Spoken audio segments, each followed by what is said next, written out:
بہت پرانے زمانے کی بات ہے۔ حضرت ابراہیم علیہ السلام اللہ کے بہت نیک بندے تھے۔ بڑھاپے تک ان کی کوئی اولاد نہ تھی۔ انہوں نے اللہ سے دعا مانگی اور اللہ نے انہیں بیٹا اسماعیل دیا۔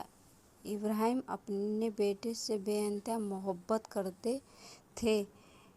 جب اسماعیل بڑے ہونے لگے، دوڑنے بھاگنے لگنے کی عمر میں پہنچے تو ایک رات حضرت ابراہیم علیہ السلام نے خواب دیکھا۔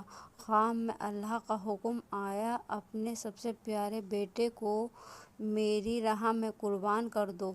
ابراہیم پریشان ہو گئے۔ انہوں نے سوچا شاید شیطان کا وسوسہ ہے، لیکن وہی خواب لگاتار تین رات آیا۔ تب انہیں یقین ہو گیا کہ یہ اللہ کا ہی حکم ہے۔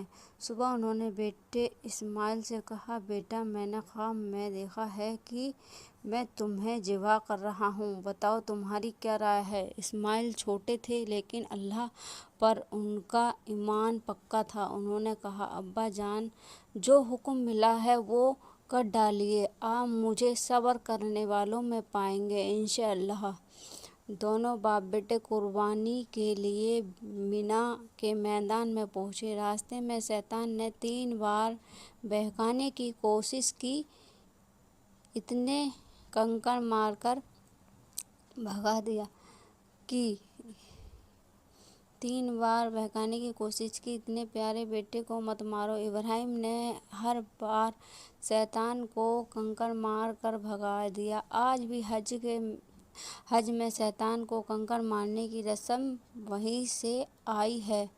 میدان میں پہنچ کر اسماعیل لیٹ گئے اور کہا، ابا میری آنکھوں پر پٹی باندھ دیجیے تاکہ آپ کی محبت آڑے نہ آئے، اور اپنے کپڑے سنوار لیجیے تاکہ میرا خون نہ لگے، امی دیکھ کر پریشان ہوں گی۔ ابراہیم کی آنکھوں میں آنسو تھے، لیکن اللہ کا حکم سب سے بڑا تھا۔ انہوں نے چھری چلائی۔ اسی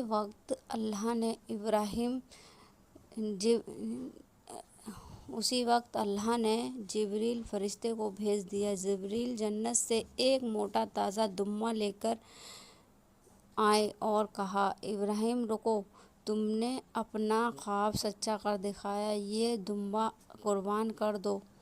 ابراہیم نے دیکھا تو اسماعیل صحیح سلامت پاس میں کھڑے تھے اور ان کی جگہ دمبا ذبح ہو گیا۔ اللہ ان کے تیاگ و بھروسے سے اتنا خوش ہوا کہ قیامت تک کے لیے اس قربانی کو عید الاضحیٰ کے طور پر جاری کر دیا۔